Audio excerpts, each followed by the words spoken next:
الفجر educational foundation, آؤ اپنے رب کی طرف۔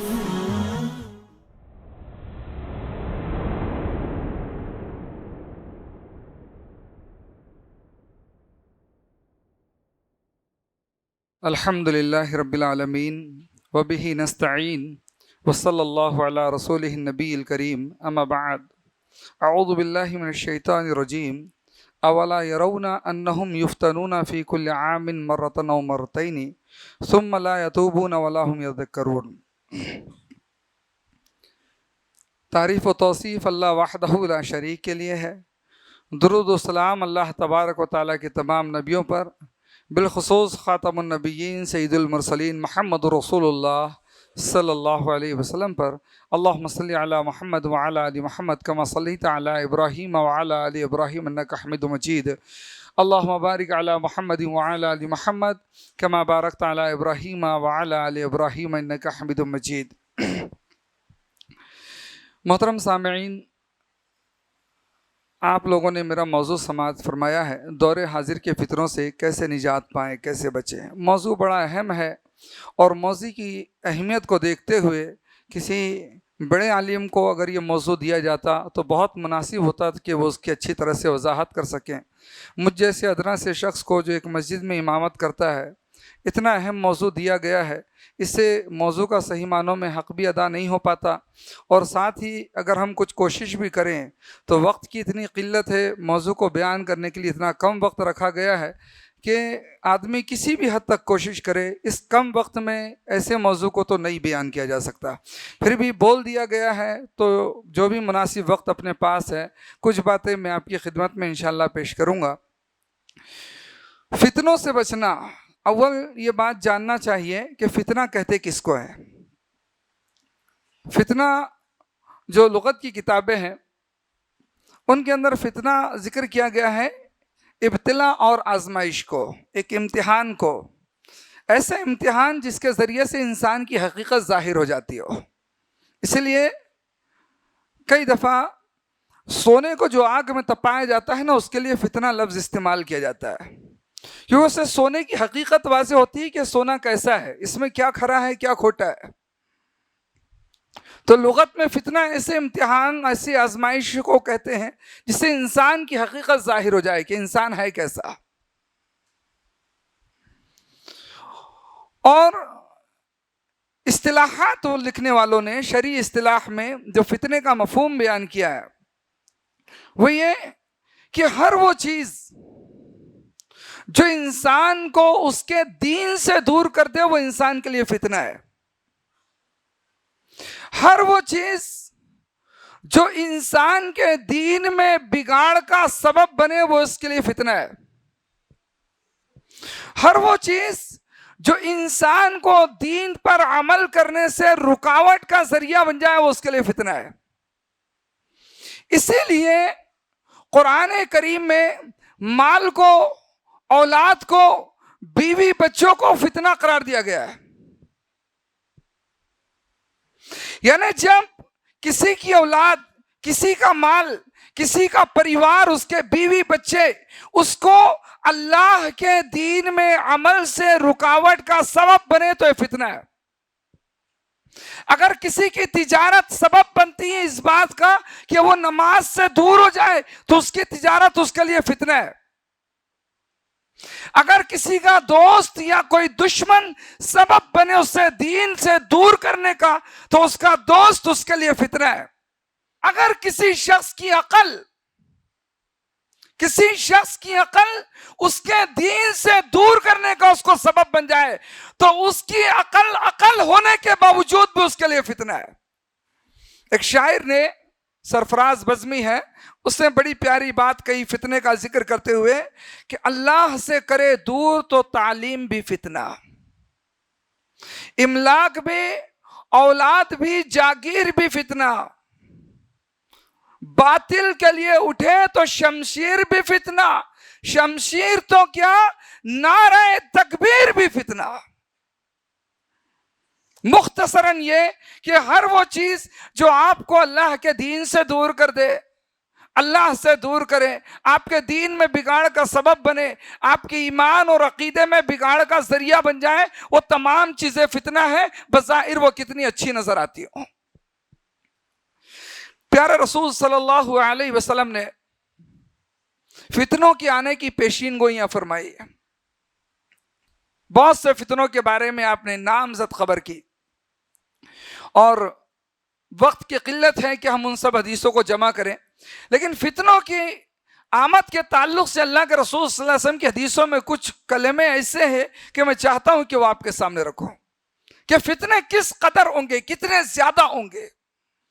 اللہ کے رسول صلی اللہ علیہ وسلم کی ایک حدیث ہے، آپ صلی اللہ علیہ وسلم نے فرمایا کَقِطْعِ اللَّيْلِ الْمُظْلِمِ، کالی رات کا جو اندھیرا چھا جاتا ہے، یہ ہم لوگ آج کے وقت میں اس کو شہروں میں رہتے ہیں نا تو نہیں محسوس کر پاتے کہ کالی رات کا اندھیرا کتنا خوفناک ہوتا ہے، شہروں میں نہیں محسوس ہوتا، ہم الیکٹرک میں رہتے ہیں، لیکن کبھی ایسا ہوتا ہے کہ رات کو اچانک میں نیند کھلے اور بجلی بھی گل ہو، لائٹ بھی گول ہو اور اندھیرا ہو، آدمی اپنے گھر میں رہتے ہوئے گھر کے راستے بھول جاتا ہے، اس کو نہیں سمجھ میں آتا ہے کہ میرے گھر کا راستہ کس سمت ہے، حالانکہ وہ گھر کے اندر موجود ہے۔ کافی دیر ہوش میں آنے کے بعد، کچھ سنبھلنے کے بعد اس کو اندازہ لگتا ہے کہ میں اس سمت چلوں تو اس راستے تک، اس دروازے تک پہنچوں گا۔ یہ کالی رات کے اندھیرا جو ہوتا ہے، محمد رسول اللہ صلی اللہ علیہ وسلم فرمائے فتنے تم پر اس طریقے سے آتے۔ ایک دوسری حدیث کے اندر اللہ کے رسول صلی اللہ علیہ وسلم نے فرمایا کواقع القطری، جیسے بارش کے قطرات نازل ہوتے ہیں، اللہ کے رسول فرمائے میں دیکھ رہا ہوں کہ تمہارے گھروں میں فتنے بارش کے قطروں کی طرح نازل ہوں گے۔ آپ نے بارش کے قطرات پر کبھی غور کیا ہے؟ زمین پر ایک قطرہ گرتا ہے، ابھی وہ قطرہ سوکھ بھی نہیں پاتا کہ دوسرا پانی کا قطرہ اس کے اوپر ٹپک پڑتا ہے۔ محمد رسول اللہ صلی اللہ علیہ وسلم فرمائے فتنے اس انداز سے تمہارے آئیں گے۔ اللہ کے رسول صلی اللہ علیہ وسلم کی ایک حدیث ہے، آپ صلی اللہ علیہ وسلم نے اس میں فرمایا کل حسیر عودن عودن، آپ یہ چٹائی دیکھ رہے ہو جس کے اوپر آپ بیٹھے ہوئے ہو، اس میں تانے بانے ہیں جس کو بن کر یہ چٹائی بنائی گئی ہے۔ اللہ کے رسول فرماتے ہیں جس طرح اس کے دھاگے الجھے ہوئے نا ایک دوسرے سے، ایسے ہی تمہارے اوپر فتنوں کا نزول ہوگا جو بالکل ایک دوسرے سے گتھم گتھا رہیں گے، تم بچنے کی بھی کوشش کرو گے، بچنا مشکل پڑ جائے گا۔ اور صحیح بخاری کے اندر حضرت عمر بن خطاب رضی اللہ تعالیٰ عنہ کے الفاظ ہیں، اس میں ہے تموج کموج البحری، کہ سمندر کی جو لہریں چلتی ہیں سمندر کے لہروں کی طرح تمہارے اوپر فتنے آئیں گے، ایک لہر ابھی ختم بھی نہیں ہو پاتی، پیچھے سے دوسری لہر نکل کر چلے آتی ہے۔ یہ میں 4 حدیثوں کے کچھ جملے آپ کے سامنے رکھا ہوں صرف یہ بتانے کے لیے کہ فتنوں کی کس قدر کثرت ہوگی، محمد رسول اللہ صلی اللہ علیہ وسلم اس کے بارے میں کیا بتایا۔ لیکن اللہ رب العالمین نے ان سب فتنوں سے روکنے کے لیے ایک دروازہ بنایا تھا، اور اس دروازے کا وجود ان فتنوں کو اپنے پیچھے روکا ہوا تھا۔ وہ دروازہ کون تھے؟ عمر بن خطاب رضی اللہ تعالیٰ عنہ۔ اللہ کے رسول نے فرمایا تو دروازہ توڑ دیا جائے گا، وہ دروازہ توڑ دیا گیا، اور اس کے بعد سے اس امت میں فتنے بہت زیادہ پروان چڑھے۔ دوست میں بات کرنا چاہوں گا آپ کے سامنے دور حاضر کے فتنوں کی۔ بہت زیادہ پروان چڑھے فتنے، اتنے پروان چڑھے کہ آج انسان بالکل اس سمت میں چلا گیا جو بات محمد رسول اللہ صلی اللہ علیہ وسلم فرمایا تھے یصبح الرجل مومنا ویمسی کافرا او یمسی مومنا ویصبح کافرا، کہ آدمی صبح صبح مومن ہوگا شام تک کافر ہو جائے گا، شام کو مومن ہوگا صبح تک کافر ہو جائے گا۔ کیا مطلب؟ کوئی پتھر کے سامنے جا کر سر ٹیک دے گا؟ نہیں، اس کی فکر ایسی تبدیل ہوگی، اس کا ذہن ایسا تبدیل ہوگا، اس کے عقیدے اتنی پھرتی سے کروٹ بدلیں گے، دماغ اس کا ہوگا کنٹرول میں، دوسرے کے ہاتھ میں ہوگا۔ دور حاضر کے فتنے جو ہے، یہ فتنوں کا ایک ایک کر کے نام لیا جائے تو بڑی لمبی تفصیل ہوگی، میں فتنوں کو 2 حصوں میں تقسیم کر کے بات سمجھانا چاہتا ہوں۔ ایک ہے عملی فتنے، یہ پہلی قسم فتنوں کی، اور دوسری قسم ہے علمی فتنے۔ عملی فتنے کیا ہے؟